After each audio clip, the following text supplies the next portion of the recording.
안녕하세요. 반갑습니다. 자, 이제 오늘 오신 것은 이제 11회 대비 이제 25년도 손해평가사 시험 준비를 위해서 오늘 이 자리에 모였습니다. 손해평가사 공부를 하시면서 나는 왜 이 공부를 해야 될까? 연세 있으신 분들이 당연히 이 자격증이 이제 좀 좀 싸가지 없는 자격증이에요. 싸가지라는 것은 네 가지가 없다. 필요 없는 자격증이다. 자본도 필요 없고요. 별도로 그렇잖아요. 내가 출퇴근할 고정적으로 출퇴근이나 구속받지 않는다는 거예요. 내가 더 건강하시면 되고요. 그리고 그 조사자끼리의 갈등이 없어요. 왜냐하면 1인 조사를 많이 해요. 혼자 조사를 해. 과거에는 2인 조사, 3인 조사 보니까 차를 네 차 갖고 와라. 내 차 갖고 와라. 뭐 이러다 보니까 갈등이 좀 생기기도 하잖아요. 전혀 모르는 사람하고 짝꿍을 하다 보니까. 그래서 그런 것들도 없고요. 그 다음에 시간에 구애받지 않고 나의 시간이 있을 때 손해평가를 합니다. 주의할 점은 잘못 알고 계신 것은 연애 뭐 옛날에는 5천 벌었다, 8천 벌었다. 뭐 좋은 얘기 맞습니다. 그건 정확하게 맞는 얘기예요. 요즘은 이제 뭐 1,000도 못 번다, 뭐 2천만 원 번다, 뭐 1,000원 번다 했는데 연이라는 개념이 잘못된 거예요. 얘는 뭐냐면 보통 10월달 한 달에 돈 1,000만 원 다 벌어요. 그냥 한 달에 그냥. 나머지 11개월은 노는 거야. 그냥. 내가 다른 일을 하는 거잖아요. 근데 1년에 1,000만 원 버니까 한 달에 100만 원 꼴도 안 되네요. 뭐 이런 자격증. 그 뜻이 아니잖아요. 11개월은 희지게 놀아. 그러고 10월달에 9월 말 10월달에는 빠지 말고 열심히 조사하면 지금 손해평가사 수당이 하루에 약 44만 원 정도 줘요. 44만 원을. 그러면은 한 달이면은 한 달 내내 30일간 연속해서 갔다 그러면 1,200만 원 버는 거고요. 한 달에 보름만 갔다 그러면은 600만 원 정도 버는 겁니다. 그냥. 그런 것이지 1년에 600 벌었다는 개념이 아니라 15일에 600 벌었다고 생각하면 작은 금액은 아니란 얘기예요. 그러면서 내가 다른 일을 할 수 있는 거예요. 그래서 보통 어떤 분들을 보면 직업이 갖고 계신 분들은 이제 공무원들이 해당 안 되겠지만 금요일 날이나 토, 일, 월 이렇게 연결해 갖고 연가를 좀 내시고 연차를 내셔서 나와서 일하시기도 하고 그러시더라고요. 그 다음에 이제 중간중간에 좀 그게 모아놓으니까 돈이 됐다는 거지. 예, 그 뜻입니다. 그래서 나이 드시면 이제 뭐 연금 받으시고 하면 연금 받고 그리고 거기에 나는 처음에 공부하신 분들이 옛날에도 그랬어요. 나는 1년에 600만 원만 벌면 좋겠다. 그래서 왜요? 그랬더니 골프를 10번만 나가면 되고 이제 한 번 나갈 때 30만 원씩 해외여행 한 번만 나가면 되겠다. 300만 원에서 600만 원만 벌면 된다네. 그분이 수천만 원 벌면서 그때 그렇게 했잖아요. 그랬더니 양이 안 찬다는 거지. 열정적으로. 중요한 것은 내가 건강해야 돼요. 첫째, 논밭을 다니셔야 되잖아요.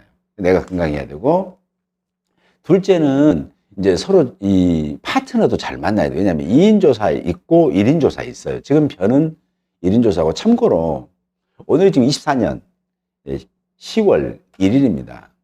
대한민국에 있는 모든 평가사가 전부 다 벼농지에 있습니다. 지금 우리나라 전역에 병충해가 다 발생해가지고 벼멸구라든가 도열병이라든가 이런 것들이 엄청나게 발생을 해서 모든 평가사들이 다 현장에 있어요. 지금 어떤 사람은 저한테 사람을 구해달라는데 사람이 없어요. 방금도 전화를 해보는데 일하고 있다는 거예요.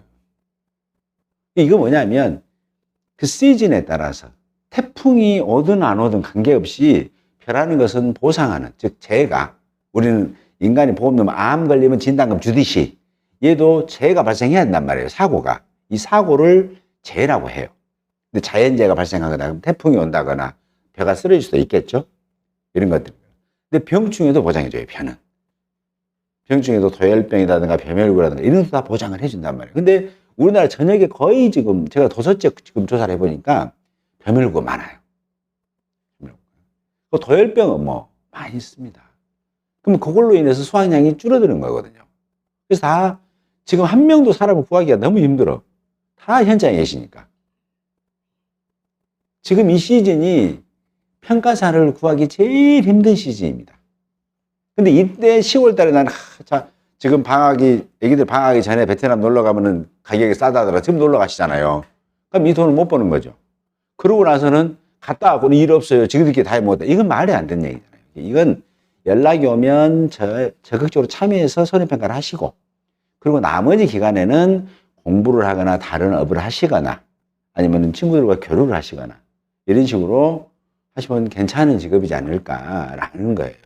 또 젊으신 분들은 그러면 난 어떻게 할 거냐. 젊은 분들은 보통 손해평가 체계가 보통 이렇게 되어 있습니다. 농협 손보에서요. 손보에서 일을 배정을 쓱 해주면 크게 두 군데로 일이 배정됩니다. 이게 뭐냐면 손해 사정법인이라고 있어요. 이쪽으로 업무를 배정해줘요. 또 협회에다가 배정을 해주기. 현재 우리나라는 이 두 개의 배정 방식을 갖고 가요.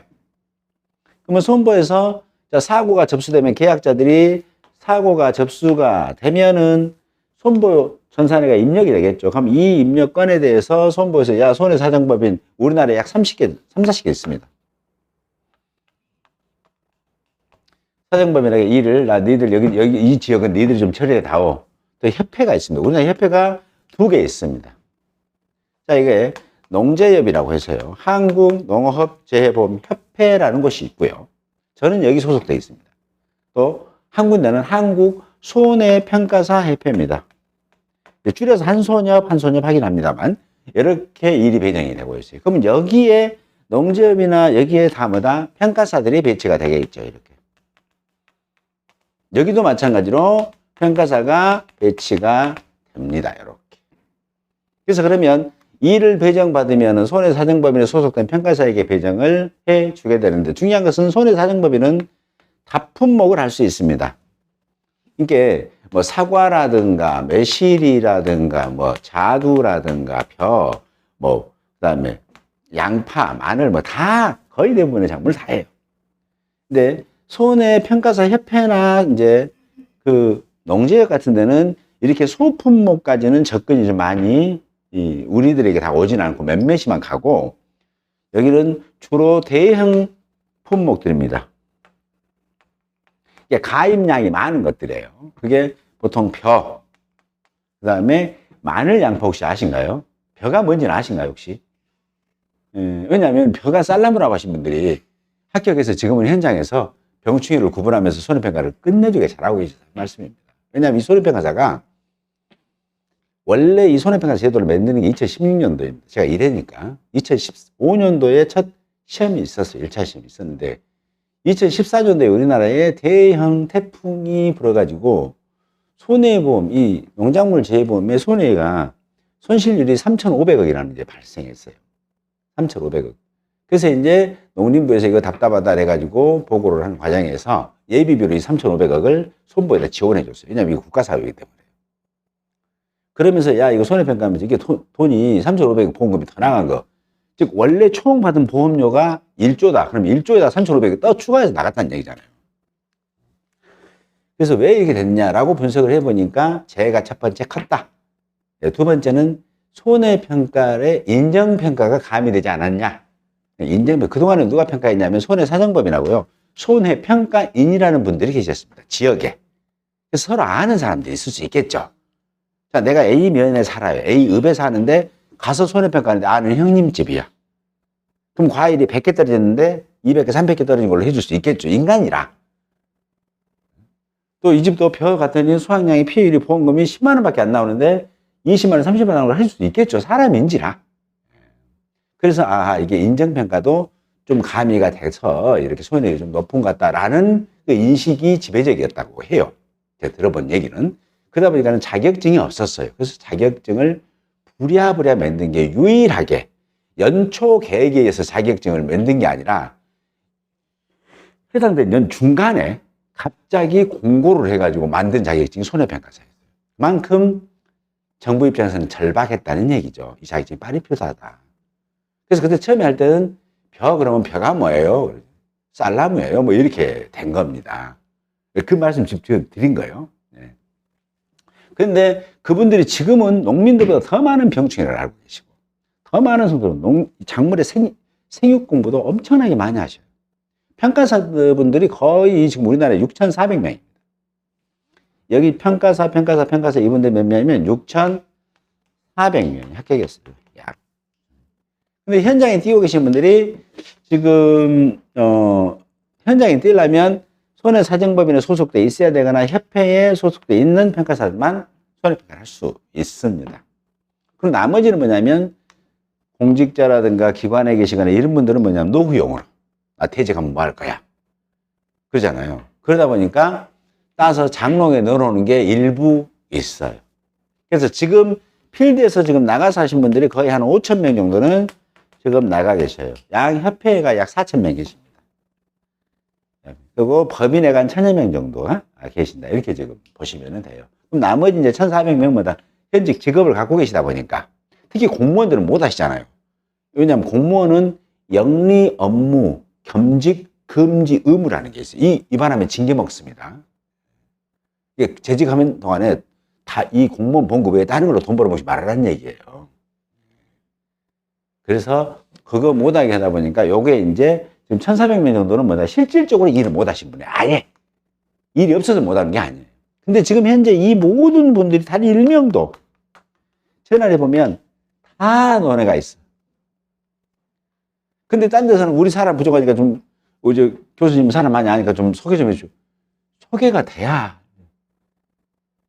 나라도 가고 싶죠. 도와주고 싶죠. 나도 여기서 이 소속된 데서 일을 해야 돼.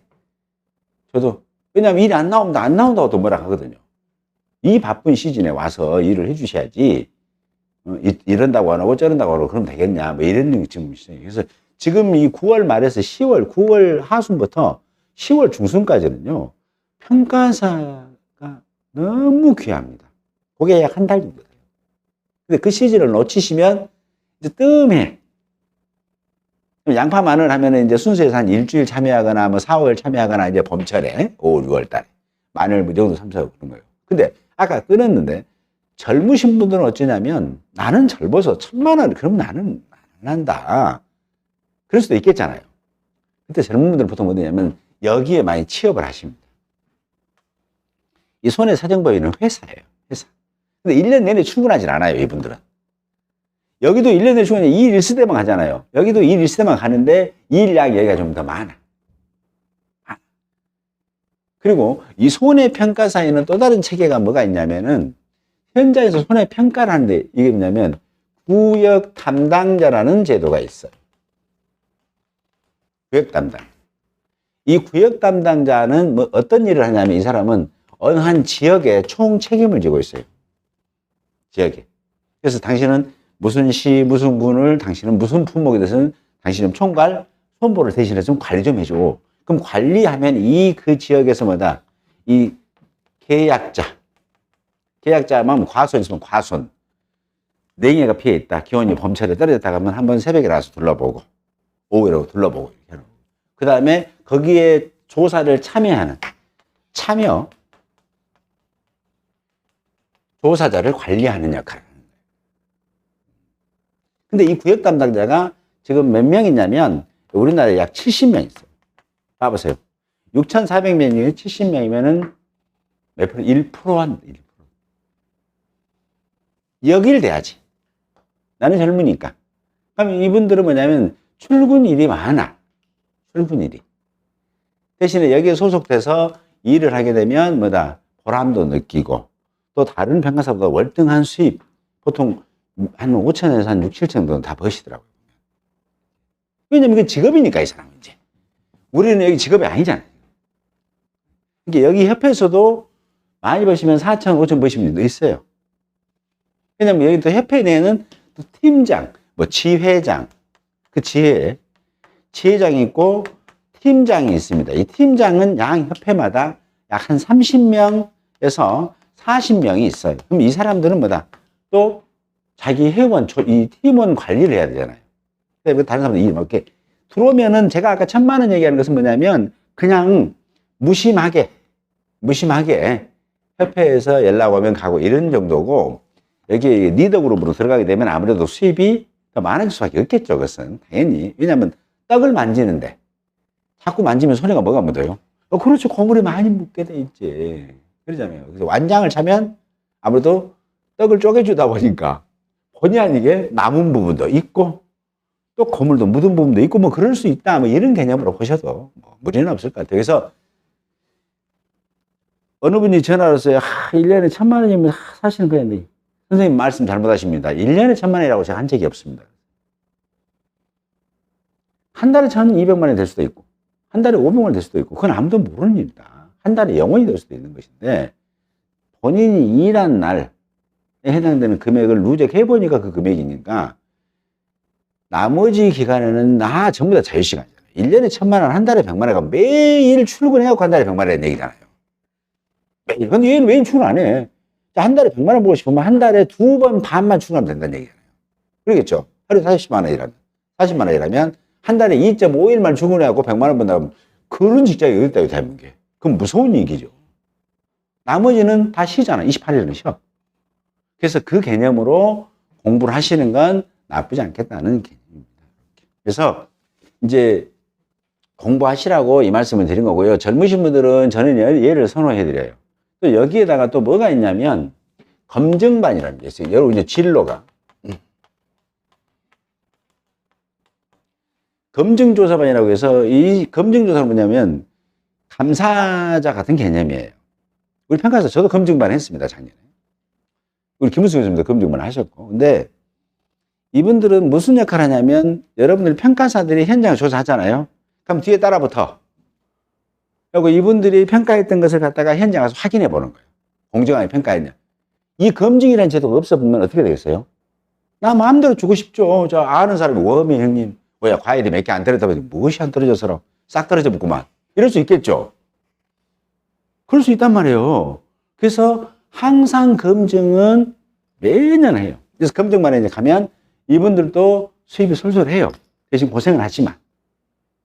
무슨 말겠죠? 그래서 이렇게 검증반도 있고요. 그 다음에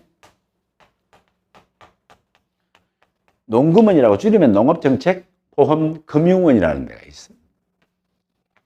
이제 공무원은 아니고, 공무원 그 농림부 산하에 소속되어 있는 이제 공무원은 아닙니다만은 그 단체예요. 근데 여기서 농업재해보험을 총괄하는 거예요. 그럼 여기에 소속된 또 검증반이 또 있어요. 여기는 공개 모집해요. 그럼 얘는 출근해야 돼. 얘는. 한 달에 보통 3,400씩 번다 하더라고요. 월급식으로 받아요, 얘는 이제.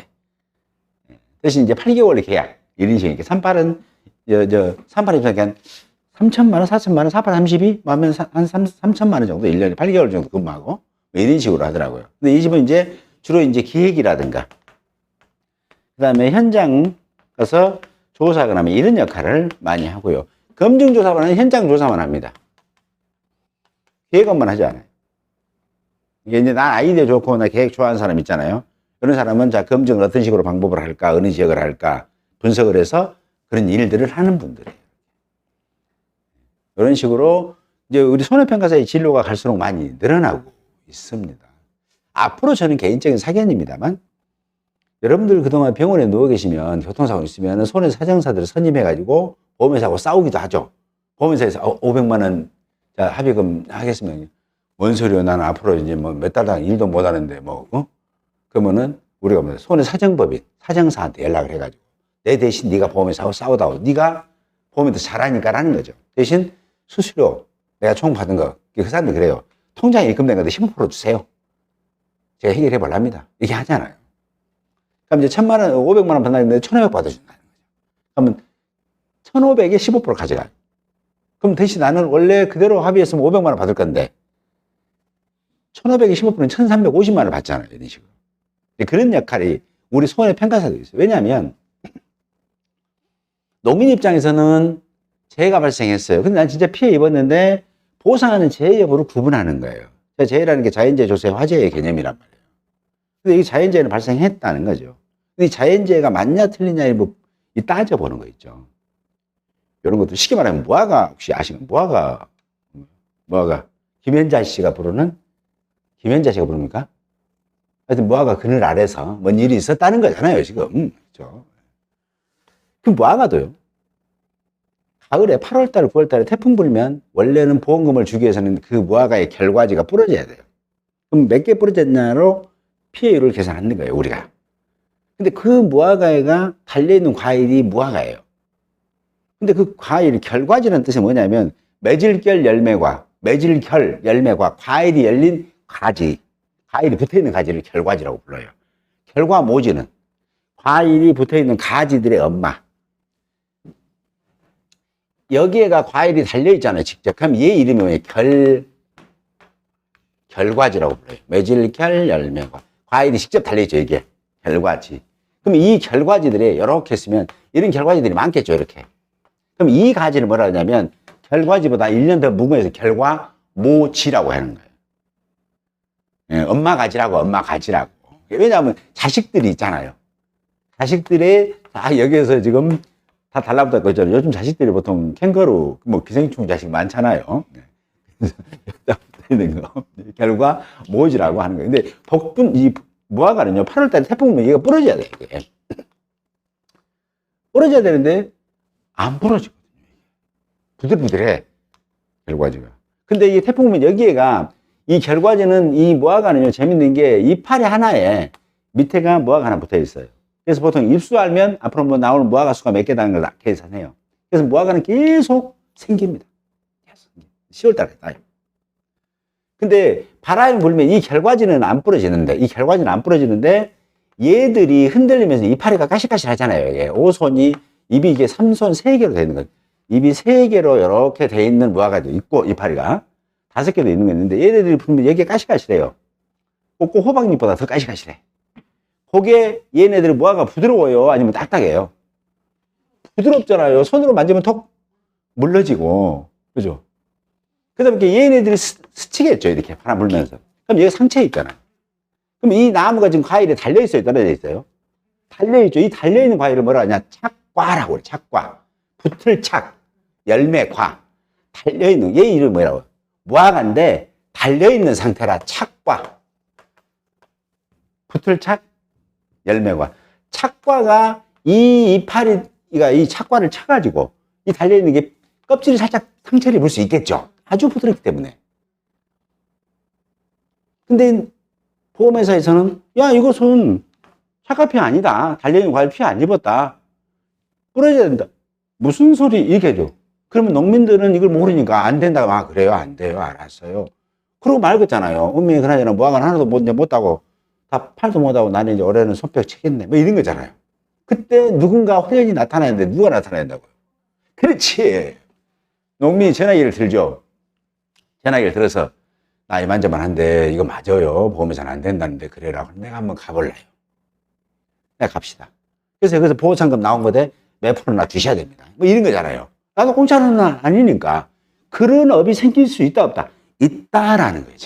왜냐하면 아직은 손해평가사 법인이라는 게 제도가 없습니다. 제가 말했어요. 손해사정법인만 있고요.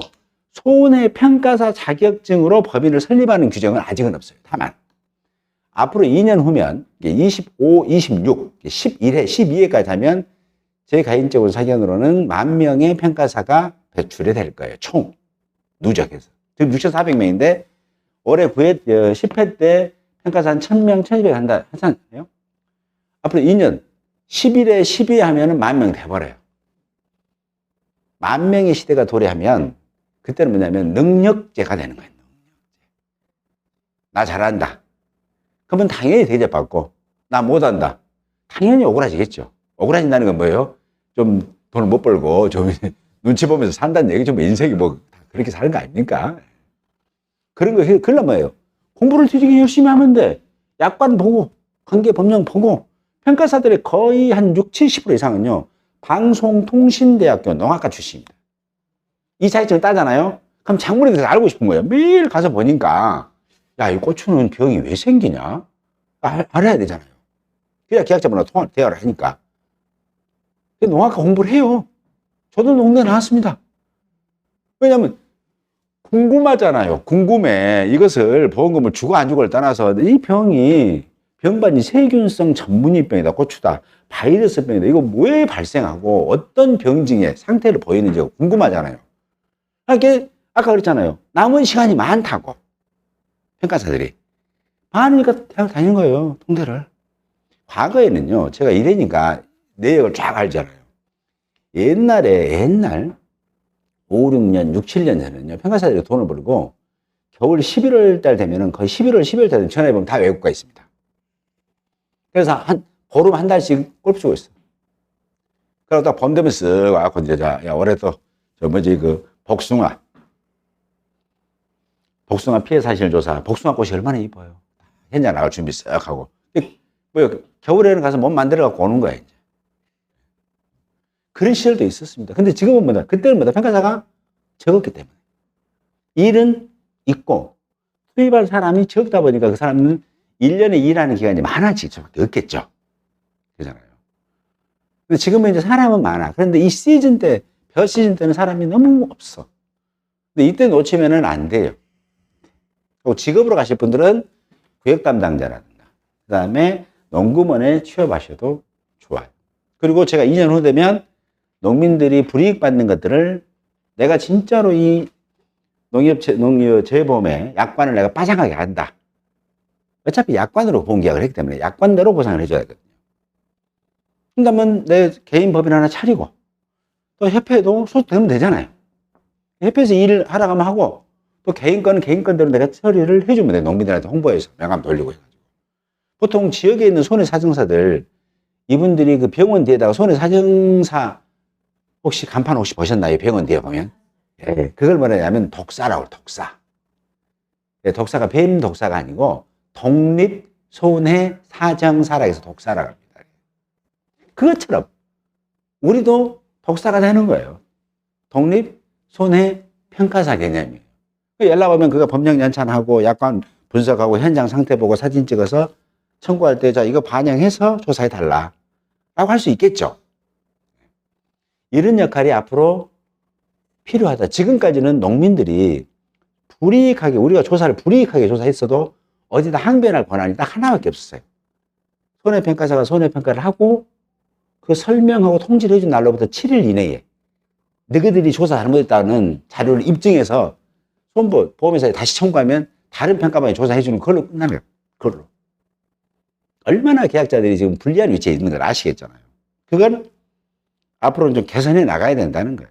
그러다 보니까 공부를 하시면서 나 이 공부 힘들다.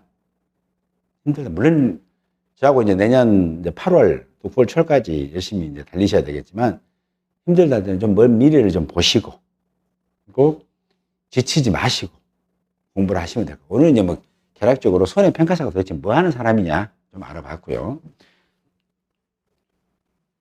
자, 지금부터 이제 이 대비해서 강의할 계획을 좀 잠깐 설명드리면 처음에 보면 여러분들 교재 맨 앞에 보면 적과전 종합연방실인데 그거 안 할 겁니다.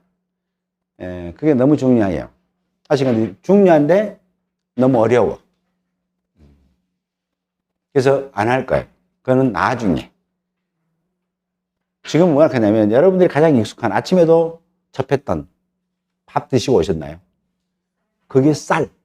그게 뭐다? 논작물 할 거예요. 논작물. 논에서 키운다고 해요. 논작물에서 얘기잖아요. 이거. 밭에다가 물 담아놓고 키우는 거다. 그래서 논작물이에요. 밭에다 물 담아놓고 키운 거예요. 그래서 밭전자에다 물수자에서 이게 이제 답리자 보통 많이 그렇게 하는데 뭐 얘는 의미 없는 거예요. 시험에 안 나와. 그냥 논작물 그럼 논이다 라는 거예요. 논이 무엇이에요? 이거 밭에다가 물 채워갖고 거기다가 작물 키우는 거예요. 그런 거죠. 논작물인데 주로 이제 오늘 할 것은 페이지 165쪽에 있는 논작물 손해평가 할 겁니다. 논작물 손해평가 하고 나면 또 뭘 할 거냐면 논 했으니까 이제는 뭐야? 밭 할 거예요. 밭. 그럼 논에서는 키우는 작물이 보험에 가입할 수 있는 작물이 벼. 혹시 밀이라고 아신가요? 네, 밀합니다. 밀가루. 자, 보리 아십니까? 예. 보리는 주로 어디다 씁니까? 그거. 밥에 먹은가요? 또 그리고 또 통닭 먹으면서 또 그렇죠. 여러분 자칫하면요. 쌀보리, 맥주보리 다릅니다. 보리가 보리인데 맥주를 만들려고 키우는 보리가 이게 맥주맥이에요. 맥주보리. 그다음에 우리가 밥에 잡수려고 하는 보리 있죠. 밥에 보리밥. 그거 이제 쌀보리라고 그래요. 예, 식사. 근데 자격증 따면 모양이 조금 달라요. 현장 가면 신기해. 막 사진을 막 찍어. 아, 이게 맥주맥이구나. 맥주보리구나. 이건 쌀보리 얘기하잖아요. 그 다음에 혹시 귀리라고 하신가요? 귀리? 아, 귀리. 요즘 또 몸에 좋다고. 예. 귀리 좀, 귀도 조사합니다. 그래서 논작물에서는 저랑 같이 공부할 것은 뭐냐면 벼, 밀, 보리, 귀리. 얘네들 뭐예요? 사람들이 먹는 거예요. 사람들이 먹는 거. 이거 농민들이 키워가지고 팔라고 보험에 가입하는 거란 말이에요. 그러면서 거기다가 하나 더 들어온 게 뭐냐면 사람들이 필요하긴 한데 주로 누가 먹냐면 소가 먹어요. 소가 먹는 거. 조사료용 벼예요. 거칠 조자예요. 사료로 쓰는. 그게 뭐냐면 벼를 키우기는 해요. 근데 이삭까지 안 키워. 벼가 이제 이삭이 나와야 되잖아요. 그래서 뭐냐 8월 31일까지만 키워버려. 하고 줄기하고 잎만 써. 하고 여러분 시장 여기 논 같은 데 가면 공룡알 있죠. 또는 마시멜로우라고 하신 분도 계시고 뭐 공룡알인데 하얗게 똑똑 말하는 거 있잖아요. 그거 용도로 쓰는 거예요. 저장해. 그래서 소 먹이로 쓰는 게 그걸 뭐라 한다? 조사료용 벼예요. 벼는 벼인데 쌀 만들지 않고 줄기하고 이파리만 소 먹이로 쓸 거예요. 이렇게 얘네들이 논작물에서는 보험에 가입할 수 있는 품목입니다. 그래서 요거 저랑 같이 공부를 할 거예요. 시험 문제 나옵니다. 또 참고로 다음에 이제 적과전 공부를 할 건데 적과전에서는 공부는 9회 때 무려 30점이나 이 과목에 시험 문제 나왔어요. 15점짜리가 2개나 나왔어요. 자, 100점 만점에 30점이 적과전에서 나왔다. 근데 이제 작년에는 과거에 1회 때 적과전 25점짜리 나왔어요. 25점. 20점짜리 하나, 5점짜리 하나. 그리고는 계속 15점, 5점, 15점, 5점 이렇게 나오다가 지금 9회 때 30점이 나왔습니다. 15점짜리 2개가. 그럼 적과전을 포기했다. 그러면 거의 과락 보셔도 돼요. 그래서 적과전은 지금 하면 공부를 하기 싫어져. 사람이라는 게 어려우면 공부 싫잖아요. 자전거를 타면 평길도 달리고 기분 좋게 막 달려야 되는데, 자, 이 언덕, 자, 경사 45도 일단 언덕을 오르고 나면 그때부터는 여러분들 평화롭습니다. 이 언덕이 못 올라가는데 어떻게 해야 다음 평화가 뭔 필요 있겠습니까? 그래서 지금 뭐다? 재미를 붙이는 차원에서 빈출, 시험에 자주 나오고, 그러면서도 쉬운 것부터 한번 25년도 10일에 손해평가 시험 대비 출발 한번 해보자. 뭐 이런 거고요. 되도록이면은 논작물 끝나면 밭작물, 밭작물 끝나면 뭐 고추, 뭐 이런 식으로. 고추도 무엇인지 아시죠? 네, 고추. 예, 그런 것들. 지금 왜냐하면 벼, 논작물이나 밭작물, 고추는 거의 대부분의 평가사들이 참여합니다. 거의 대부분의 평가사들이 현장에 가서 조사를 하고 그래요. 그러니까 일단 시험에 빈출된 게 지금 말씀드린 거 벼, 논작물, 밭작물, 고추는 거의 매회 출제된다 이렇게 보시고 공부를 하시면 되실 거예요. 그래서 오늘은 이제 165쪽에 있는 논작물 손해평가인데 1번 수학 감소 보장이라고 써져 있어요. 수학. 이 글씨 한번 보고 그것도 출발할게요. 수학 감소 보장 논작물입니다. 수학 감소. 수학기 때 수학을 했는데 이 말이에요. 수학을 했는데 수학이 줄어들었다는 거예요. 수학이 줄어들어서 보험금을 그 줄어든 만큼 보험금을 드릴게요 라는 방식의 논작물. 벼를 보험에 가입했어요. 근데 재해가 발생했어. 그래서 수학기 때 수학을 조사해 봤더니 원래는 이 논에는 평년에 1000kg라는 벼가 나오는데 여름에 태풍 불고 병충해 생겨갖고 수학기 때 해보니까 400kg밖에 안 나왔다면. 그러잖아요. 감소는 게 감수가 아니에요. 감수가 아니라 감소라는 개념은 어떤 개념이냐면 감소는 다른 조사를 통해서 알아내는 방식이에요. 줄어든 양을. 이게 뭐냐면 자, 평년 수확량이 있습니다. 이 집에 자, 보험에 가입할 때는 각 농지마다 평년 수확량이 정해져 있어요. 그럼 이 농지는 평년 수확량이 1000kg야 라고 했어요. 근데 재해가 발생해서 수확량을 조사를 해보니까 수확량을 조사를 해봤어요. 무게를 떠가지고 또는 컴바인으로 수확을 해봤다는 거죠. 했더니 자, 이 집이 1000kg가 원래는 평년에 보험에 가입돼 있어요. 이 농지에서는 이 정도는 수확해 라고 해서 보험에 가입했다고요. 처음에 가입할 때 정해요, 서로. 계약자하고 보험회사하고. 근데 재해가 발생해서 조사를 해보니까 얼마? 400kg밖에 안 나왔다는 거예요. 1000kg에서 400kg니까 직접 얼마 줄어든 거예요? 600kg이 줄어든 걸 알 수 있겠죠. 그래서 감수란 말 쓰지 않고 감소라고 쓰는 거예요. 감수는 뭐냐면 직접 600kg 줄어든 걸 조사해야 돼. 근데 그 방식이 못 해. 그렇게 조사를 못 해요. 그러다 보니까 수확할 수 있는 것만 수확해 보고 해서 평년에서 수확한 양을 빼보니까 600kg 줄었구만요. 줄었구만요. 다른 조사, 뭔 조사? 감수량을 조사하지 못하고 수확할 수 있는 양, 다른 조사를 통해서 줄어든 양을 알아내는 방식이 수확 감소 보장 방식이라고 하는 거예요. 수확 감소. 좀 있으면 적과전에서는 감수, 줄어든 걸 직접 조사하는 게 감수예요. 직접 피해 입은 거, 줄어든 것을 조사하는 것을 감수라고 하고요. 감소는 줄어든 것을 직접 조사하지 못하니까 다른 조사를 통해서 줄어든 양을 알아내는 방식이 감소 보장이라고 합니다. 그래서 저는 이제 논작물이나 밭작물 전부 다 감소 보장이에요. 감소.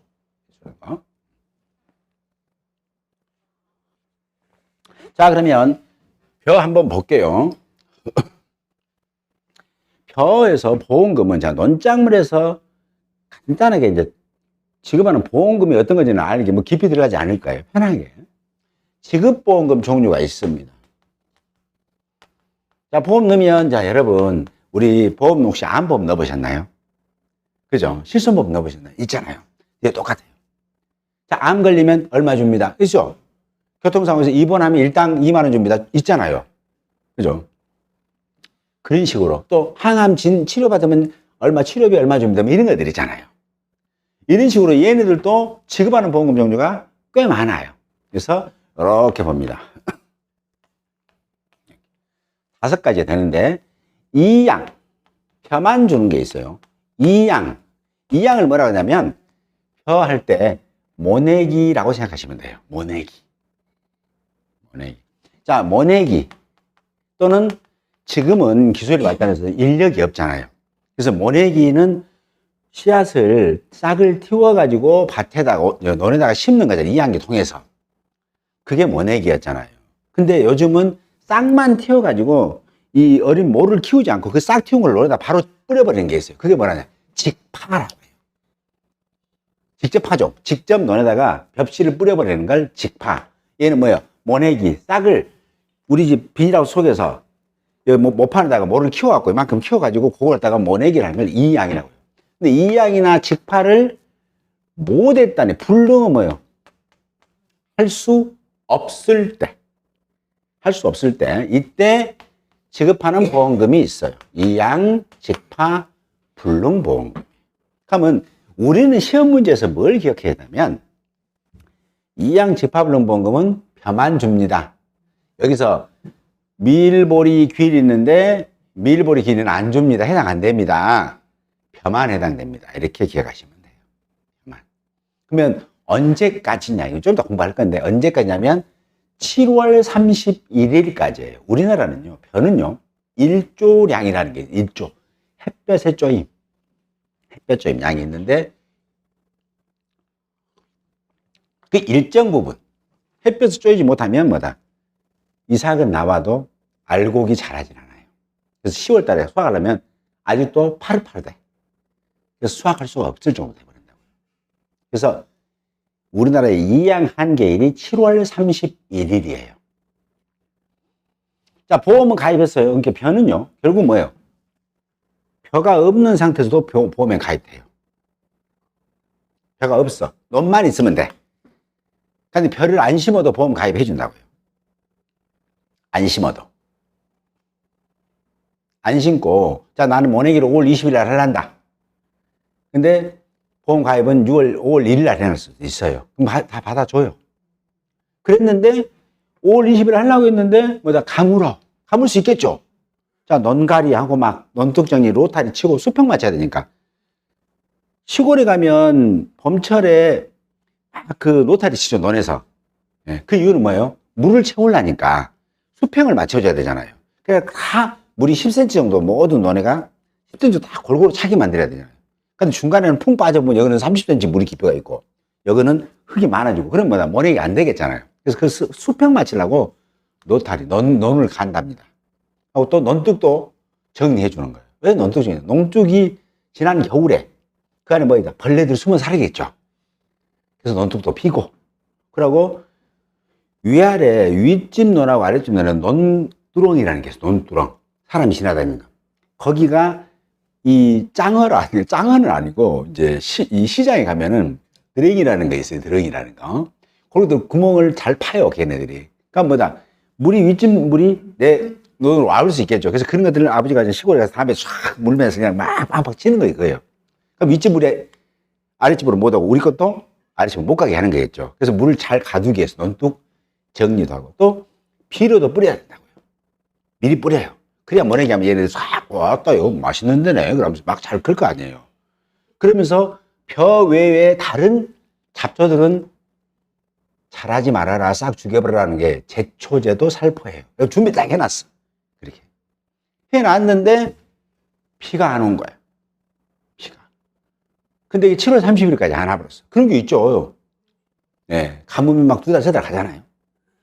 그러면 농지 전체에다가 이 양을 못했을 때, 또는 농지 전체에 파종, 직파를 못했을 때 뭐다? 보험은 가입했는데 농사를 못 지게 됐잖아요. 불능. 그때 보험금을 지급한다. 이게 벼만 지급하는 거예요. 잘 기억하시고요. 자, 보험금 얼마 주느냐? 이렇게 되는데, 보험금은 그냥 이거 하나만, 이게 쉬우니까 하나 쓸게요. 보험금은 보험 가입 금액이에요. 1과목에서 이제 보험 가입 금액 공부하실 거예요. 곱하기 15%. 끝. 예. 얘를 기억하는 거예요. 얘를. 시험 문제에서는. 자, 홍길동 씨가 벼를 갖다가 지금 보험계획을 체결했는데, 이양 한계일까지 농지 전체에 지금, 보상하는 손해, 가뭄으로 인해서 이양하지 못했다. 이때 지급하는 보험금은 얼마인가요? 계산하시오. 단 가입금액은 1,000만 원이다. 근단 말이에요. 그럼 가입금액은 줬잖아요. 얘는 우리 머릿속에서 꺼내고 가야 돼. 그러면, 오케이. 이양 집하는 15%지? 오케이. 1,000만 원. 여기 뭐예요? 가입금액이잖아요. 곱하기 15% 했으니까, 오케이. 150만 원 정답. 콜. 그럼 합격이에요. 근데 가만히 있어. 이것이 뭔 소리지? 이래 보면 이제 답답한 거죠. 그래서 이런 것들. 기본적인 것은 내가 가져가는 겁니다. 이양 집합으로 몇 프로 준다고요? 가입 금액의 15% 드립니다. 그렇죠? 대신 언제까지? 이양 한계일인 7월 31일까지. 그러면 궁금해지는 거예요. 그러면요, 7월 30일인데, 자, 여기에 농지가 있는데, 이 농지가 재보니까 1000제곱미터예요. 메타의 제곱은 뭐예요? 여기도 메타고 메타니까 이게 면적 단위 쓰는 거예요. 평방미터라고도 부르기도 하고요. 그럼 이 땅덩어리 면적이 얼마? 1000제곱미터. 평으로 하면 약 300평 정도 돼요. 그렇죠? 근데 여기에다가 자, 논둑 정리도 하고, 논가리도 하고, 제초제도 뿌리고, 비료도 뿌려놨어요. 근데 가뭄이요. 가뭄을 다른 말로는 뭐라고 그러냐면, 한해라고 불러요. 자, 가뭄이다, 한해다. 그럼 이건 자연재해입니까? 아닙니까? 아니면 기약자가 여기다 불 떼고 있었을까요? 아니겠죠. 이 논에다 불 떼려면 그거 참 돈 몇천만 원 들어갈 텐데. 재해로 인해서, 기상 상황, 자연의 상태로 인해서 비가 안 온 걸 가뭄이라고 한답니다. 그렇죠? 그래서 그걸로 인해서 여기에 농지 전체에다가, 이 전체입니다. 전체에 이양 직파를 불능했다는 거예요. 언제까지? 7월 31일까지. 우리나라는 뭐다? 이양 한계일이 7월 31일이에요. 벼들이 자라기 위해서는 햇빛을 쬐야 돼요. 근데 7월, 8월 달에 이양하잖아요. 그럼 햇빛은 쬐긴 하는데 이삭은 나오는데 10월 달에 수확할 수가 없을 정도예요. 파랗게만 이해해서. 녹색으로 그냥. 결국 뭐다? 이양해봤자 의미가 없다는 거잖아요. 그래서 7월 31일 이전에 뭐다? 이양이 끝내야 된다는 겁니다. 그래서 요거 이양 집합을농보금 지급을 15% 합니다. 그래서 기억한 것은 얘를 고정값, 벼만 해당되구나. 자, 시험 문제에서 이렇게 나와요. 자, 이양 직파불능보험금을 지급할 수 있는 품목을 쓰시오. 품목. 품목 쓰시면 벼 그러시면 돼요. 벼, 얘 이름이 뭐예요? 품목이에요. 그럼 벼에는요. 여러분, 떡해 잡수면은, 떡해 잡수 때는 무슨 쌀로 해요? 떡 할 때는 쌀래기, 그렇죠. 쌀래기, 그렇죠. 옛날에 뭐 죽지 안 나오냐고 다행이네요. 그렇죠. 죽지는 옛날에 현미 계속 까다 보면 나오는 게 있어요. 그걸로 이제 그 돼지 밥 같은 거 주는데, 어려서 더 힘들 때는 그걸로 뭐 했어요? 삭가리 쳐가지고 떡 만들었어요. 그래서 개떡이라고 하는 건데. 그는 막 잡수고 지금 건강하게. 그렇죠. 사신 분들 많습니다. 저도 개떡 먹었습니다. 개떡 먹었죠. 근데 얘가 벼, 밀, 보리, 귀, 얘가 다 품목이고요. 여기에 이제 벼가, 그러면 아침에 밥 잡수고 있는 거 있잖아요. 그걸 매벼라고 해요. 그래서 맵쌀이라고 하는데 매벼. 이게 품종입니다. 매벼. 매벼 있으니까 찹쌀 찰떡을 하려면 무슨 쌀로 해야 돼요? 매벼를 하면은 안 되겠죠. 그래서 찹쌀로 합니다. 그래서 그걸 뭐라 하냐? 찰벼라고 해요. 찰벼. 요즘 농민들이 쌀값이 싸가지고 많이 힘들어 하십니다. 당뇨 없으신 분들은 쌀 좀 많이 좀 잡숴 주시기를 부탁을 드리고요. 자, 그러면서 원래 생긴 게 뭐냐면 가루쌀이라는 게 생겼어요. 가루쌀. 매벼, 맵쌀, 찹쌀. 그러면서 가루쌀이에요. 근데 얘를 좀 가루쌀인 게 조금 좀 가볍게 느껴지니까 좀 좋게 좀 말 좀 하면 안 되겠냐. 아, 그렇습니다. 그게 뭐다? 분질미예요. 시험에서는 중요한 게 시험에 분질미로 나옵니다. 세 가지 있다. 분질미. 분질미는 주로 뭐냐면 우리가 여러분 찹쌀 탕수육 같은 거 했을 때 주로 그 가루용으로 빻아서 주로 출하를 시킬 목적으로 재배하는 품종이에요. 이 매벼는 저는 개인적으로 매벼에서도 매벼가 또 품종이 엄청나 많아요. 또 안에가 매벼가 보통 보면 뭐 신동진, 일미벼, 청무벼, 옛날에는 새누리벼, 통일, 옛날 나이 잡으면 통일 이게 뭐 있었습니다. 정말 밥맛 없는 쌀이죠. 그렇죠. 왜냐하면 그때는 못 살 때라. 그놈도 감사하지. 그렇잖아요. 옛날에 어렸을 때 생각해 보시면 그렇잖아요. 다 보리밥이요. 근데 쌀 조금만 넣어갖고 아버지 것으로 싹 놔두고 서방이 뭐가 좋다고 그러잖아요. 지금 같은 뭐예요? 그놈은 자기가 먹거나 자식을 주고 신랑은 깐밥이나 뭐 좀 구석기 좀 주든지 말든지. 그런데 옛날에는 집안의 기둥이었잖아요. 신랑이. 안 그랬습니까? 이제 젊으시면 잘 모르지만 그때는 옛날에 그냥 그놈 갖다가 또 뚜껑 덮어갖고 아랫목에 달아서 그때는 보온밥도 없으니까 놔두면 그럼 엎어지면 어떻게 해요? 뒤집어서 뚜껑도 덮어놓으면 몰라. 이제 몰라. 그렇죠? 먹은 사람만 모르면 맛있는 거예요. 그잖아요. 어쨌든 그렇다. 그래서 이제 요즘은 나오는 매벼들이 좋은 품종이 참 많습니다. 저는 개인적으로 요즘 이제 주로 먹고 있는 게 청무벼 먹어요. 청무벼. 혹시 기회 되시면 마트에 가시면, 여러분들 마트에 가시면 20kg씩 포장되고 10kg 포장된 거 있죠. 이제 자격증 공부하시니까 꼭 확인해 보세요. 이 품종이 뭔가. 품종이 뭔가 꼭 확인해 보세요. 청무벼냐? 그러면 청무벼예요. 정말 맛있습니다. 아끼바리도 있습니다. 아끼바리도 일반 벼입니다. 그것도 일본 계통입니다. 예, 맛이 비슷해요. 근데 그건 좀 오래된 품종이에요. 아끼바리, 고시까리 이런 것들은 전부 다 일본에서 넘어온 거예요. 요즘 또 밀키킨이라는 게 있어요. 밀키킨은 다른 말로 용의 눈물 뭐 정도 되는데 일반 쌀 아래 2배 정도 크기예요. 예, 일본에서 들어온 거고 우리나라에서는 함부로 재배를 못하고 일본에서 계약 재배예요. 거기 가면 쌀은 주는데 쌀을 도정해가지고 껍질 벗기고 쌀은 주는데 벼를 안 줘요. 예, 그러면 이제 싹지하고도 해보면 또 복잡하니까. 그렇죠. 일본에서 처음에 우리나라 샤인머스켓 들어오면서 그랬잖아요. 어쨌든 그렇더라. 그랬으니까 이제 여러분들이 이제 마트 가시면 이 식으로 보면 거기에 보면 이런 게 있어요. 혼한미라고 해서 혼한미.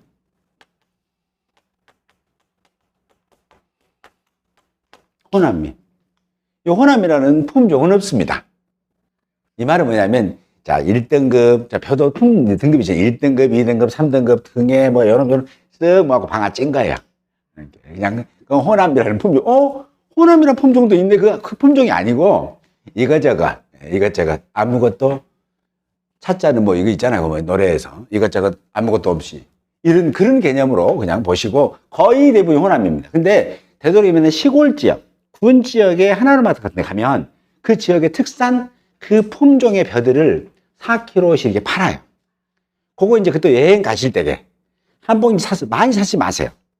한 4kg 사가지고 잡숴 보시고 아 맛있다. 그러면 그때 이제 주문해서 하시고 또 가서 거기서 좀 더 큰 봉지 사서 드시고 그러시면 사실 그게 더 재미거든요. 인생 사는 재미죠. 요즘은. 그런 식으로 매벼, 찰벼 있는데 가르쳤는데 재밌는 거 있어요.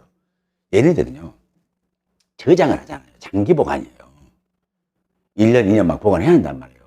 그 다음은 물이 그냥 질질질 있는 데서 보관할까요? 아니면 물 좀 쪽 빼고 좀 건조 상태에서 보관해야 될까요?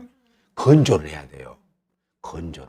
그걸 뭐라 하냐면, 저장할 수 있는 최소한의 기준 정도의 물 습기를 빼버리니까 그걸 기준 함수라고 그래요. 이 정도 물 함량은, 수분 함량은 이하로 떨어뜨려야 저장하면 썩지 않는다는 게 있어요. 그게 뭐냐? 기준 함수라는 게 있어요. 기준. 이제 박사님들이 연구를 했어요. 박사님들이 연구를 해보니까, 아, 이 정도 수분 정도만 있으면 저장이 가능하다라는 거예요. 이게 매비어잖아요. 매비어는 수분 함수율이 15%가 이하가 되면 기준 저장해도 된다라는 거예요. 17, 18 되면요, 다 썩어버립니다. 그럼 그 한 가마니만 썩으면 되는데, 그 창고 안에가 수천 가마에서 다 썩어버려요. 자, 찰벼 있잖아요. 찰벼는 13%입니다. 사람 죽겠네. 외울 것이 벌써 아까 15% 나오더 여기도 뭐 15% 나오고 13% 나오죠. 이제 지금부터는 여러분 뭐냐, 자꾸 외워보는 거예요. 근데 왜냐하면 써보면 나도 모르게 외워져요. 자, 분질은 몇 프로 이렇게? 분질은 몇 프로 같습니다, 느낌상? 네. 그렇죠. 이제 좀 사이가 비긴 해요. 맞아. 무시. 틈새가 있어. 어때야 돼요? 14%가 지금 어디 가겠어요? 14%. 아, 그렇구나. 암기하실 때. 자, 매, 분, 찰로 들어갑니다. 15, 14, 13, 콜. 됐죠? 매분찰 하십니다. 시험 문제에서, 자, 벼에 매벼다 그러면, 오케이, 15% 이게 나와야 돼. 시험에서 안 줍니다, 이거. 우리가 기억해 내는 거예요. 자, 분질입니다. 그러면, 오케이, 14%. 시험 문제에서, 자, 찰벼다, 그러면, 13%. 매분찰 하시면 돼요. 15%, 14%, 13%. 매분찰. 자, 2학 집합으로 보면 몇 프로 준다고요? 15% 줍니다. 그렇죠? 그런 식으로 많이 써보고 연습하시는 게 중요하다. 이렇게 보시면 되겠습니다. 되시죠? 자, 지우지 마시고 계속 할 테니까 잠깐 쉬었다 계속 하겠습니다.